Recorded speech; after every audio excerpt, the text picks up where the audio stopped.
Do well. It's a blog we doing. You know what I'm saying? I got a guest, Miss Janelle Thompson. Um, I'm gonna ask the questions this time. We just gonna talk about what it is and what we experiencing out here. So, what? Come on. You put a shirt on? You don't want to be in it? Put a shirt on. Talking to my son. All right. So basically, if you don't know, you know what I'm saying? I wrote a book or whatever. When I wrote the book, I moved to DC. A lot of people don't think that's a big deal, whatever. Coming from where I'm from, I know it's a big deal, so that's why I did it. And but I moved to DC or whatever, and it was rough, you know what I'm saying? Selling it here, there, whatever. But I always made money because I'm a hustler. That's what we do. And I came out here in the end of 2011. You know what I'm saying? So I've been out here for a minute. And so a wise man told me, he said, what did he tell me? Oh, he said, you get out the black and entrepreneurship in 3 years. You know what I'm saying? 3. And this is my 3rd year, so and I'm doing pretty well. You know what I'm saying? Not even about the money, it's more so just about the support I get, the people I've met, and just, all the divine things in it. All right, long story short.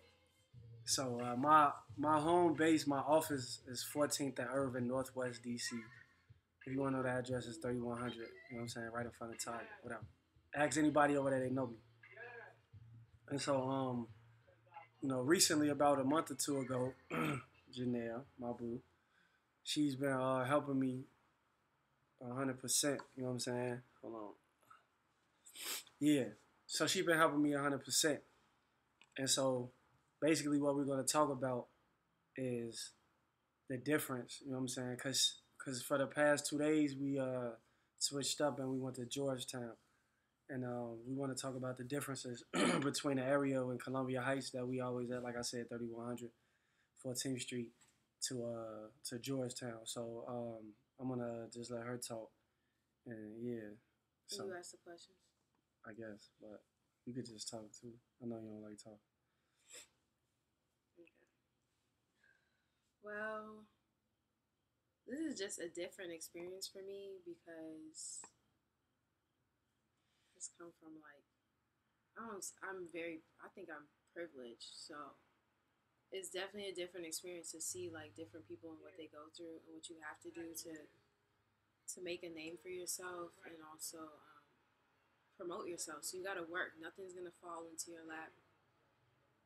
You really got to work for things. So I've seen through this process that you got to start building up, not a wall, but you have to start making yourself stronger to get through different things as well. So I have a question. Mm-hmm. So when you say privileged, do you think I'm non-privileged or? I mean, I could say maybe money-wise you're underprivileged, but I think experience-wise you're pretty privileged. You talking about now or growing up? Growing up. Oh, okay.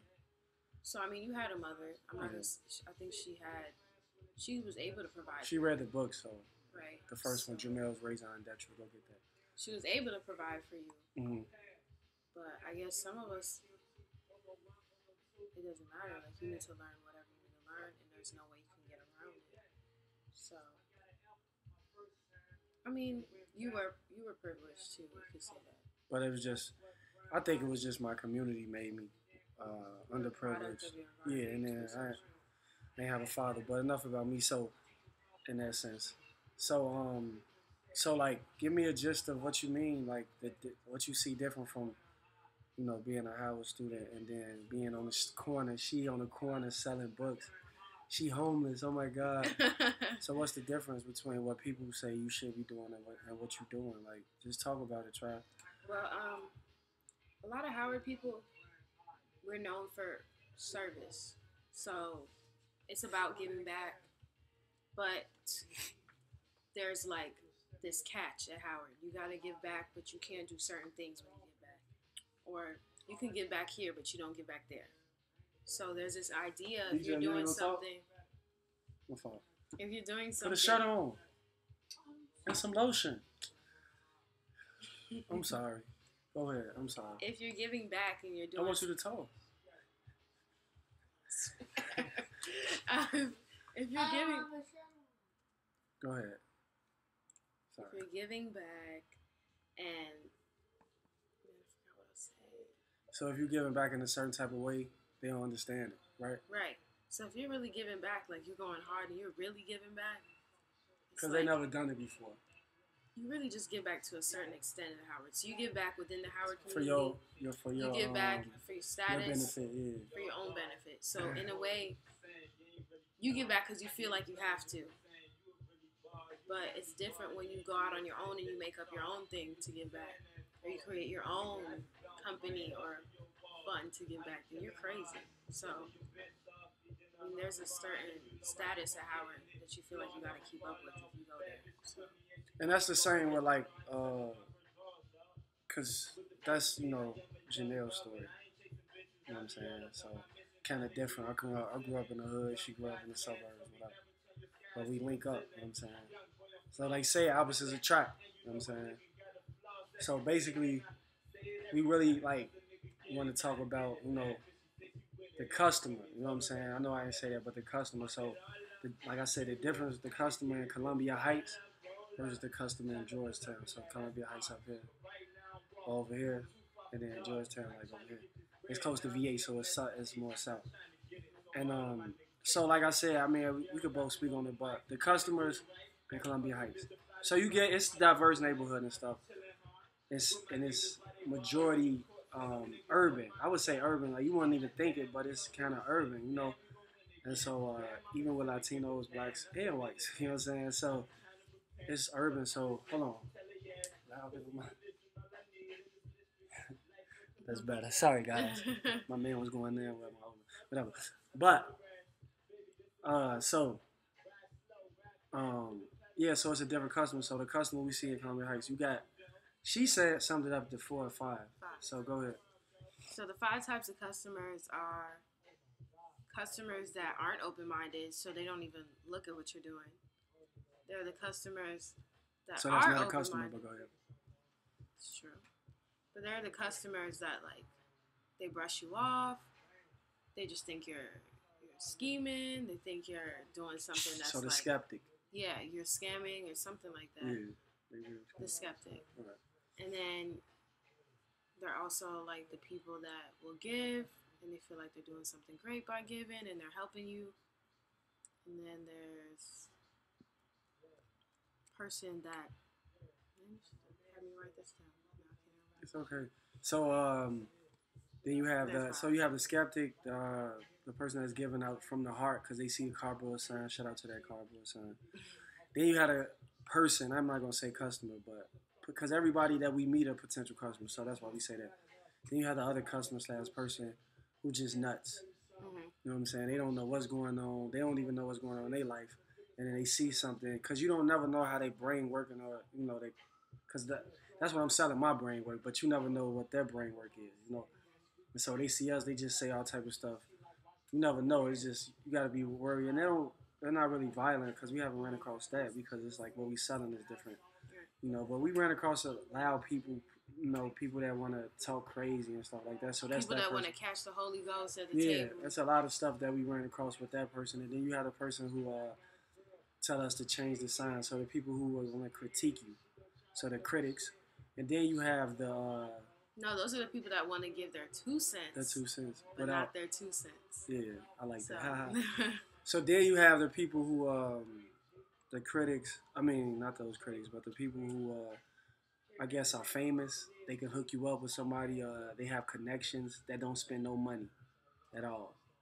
I don't know how many that is for. So they don't spend no money, but they give in, like you said, right? Mm-hmm.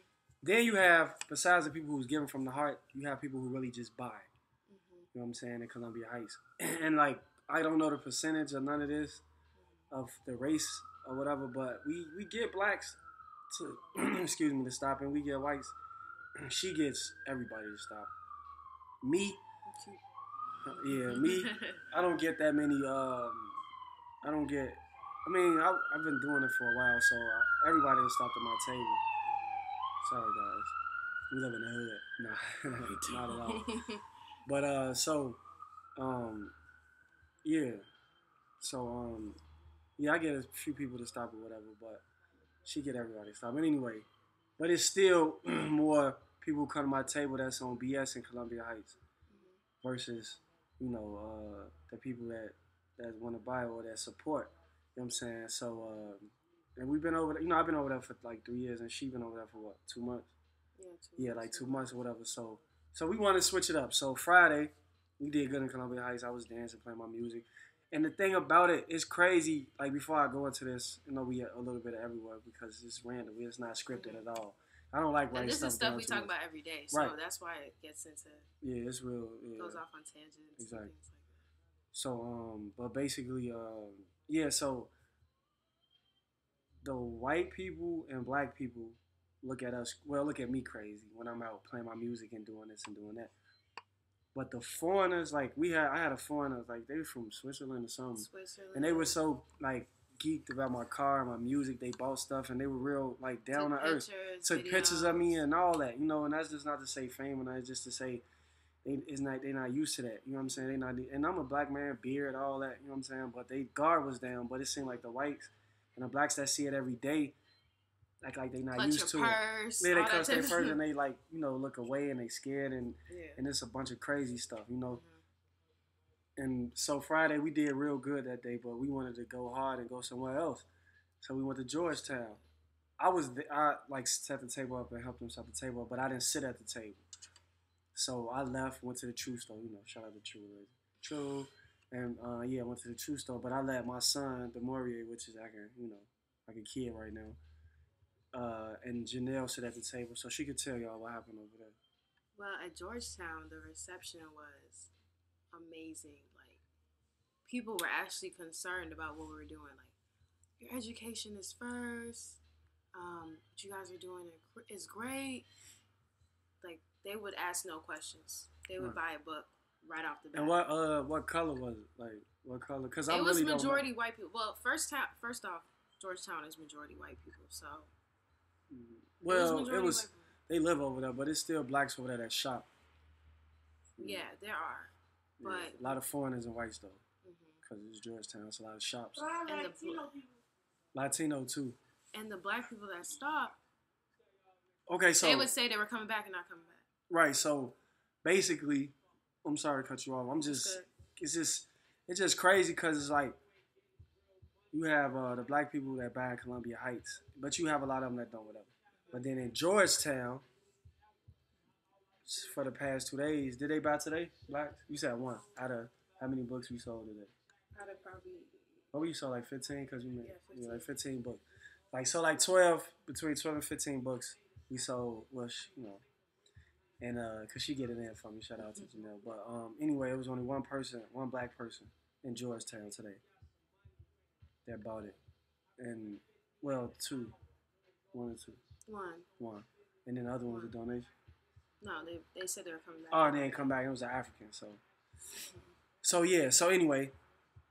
So, that just show you the difference. You know what I'm saying? That show you the difference between Georgetown blacks, and the blacks in Columbia Heights.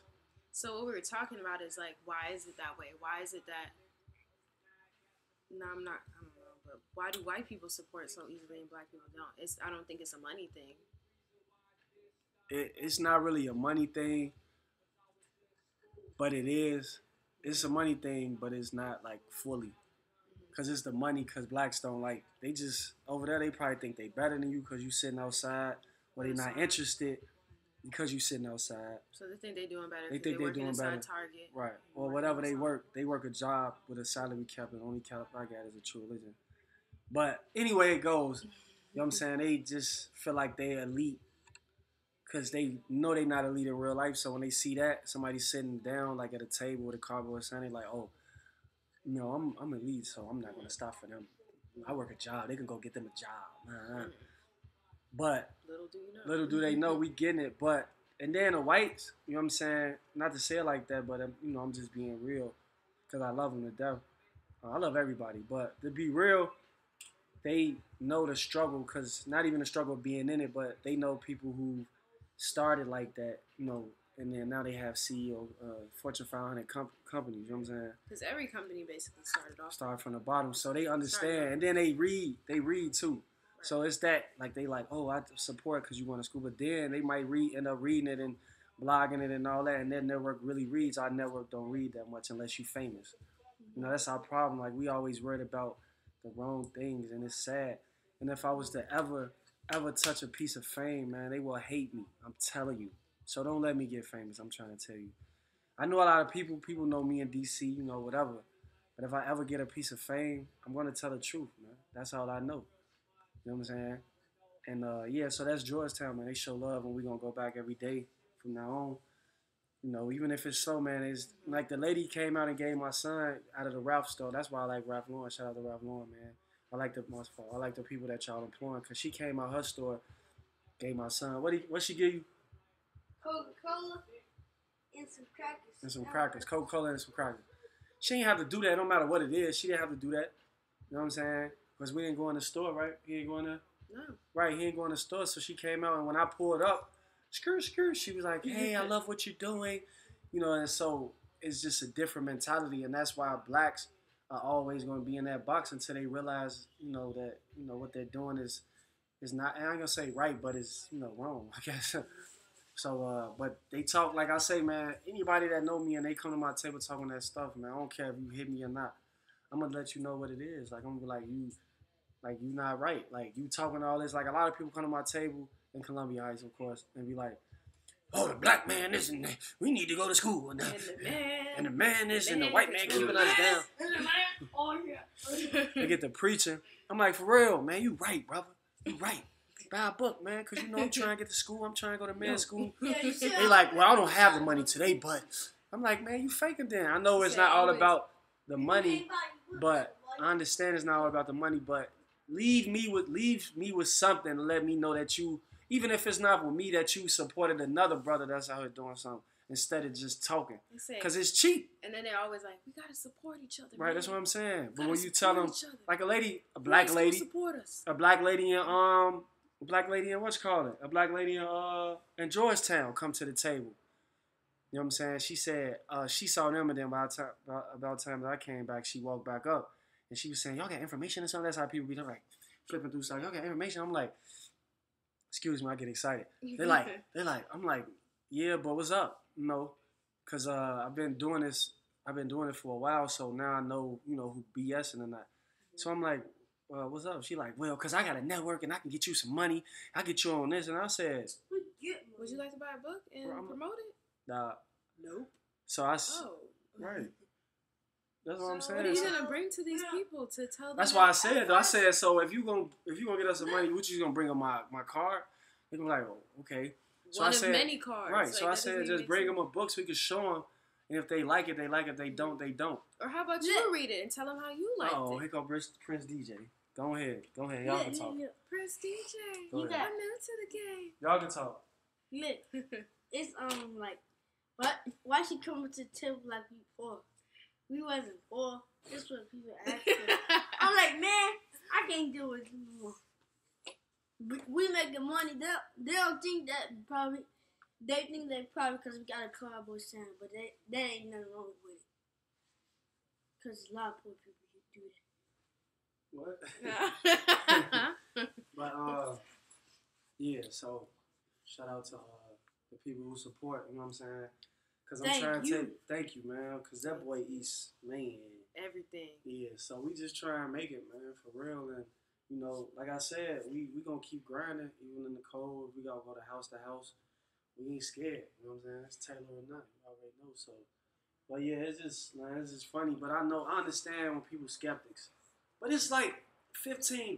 Like you spend that at the bar, you feel me? Like it's nothing. And then get yourself into trouble after. Yeah, like you like $15, $20. Come on, man. Like I said, I'm asking for hundreds and hundreds of dollars.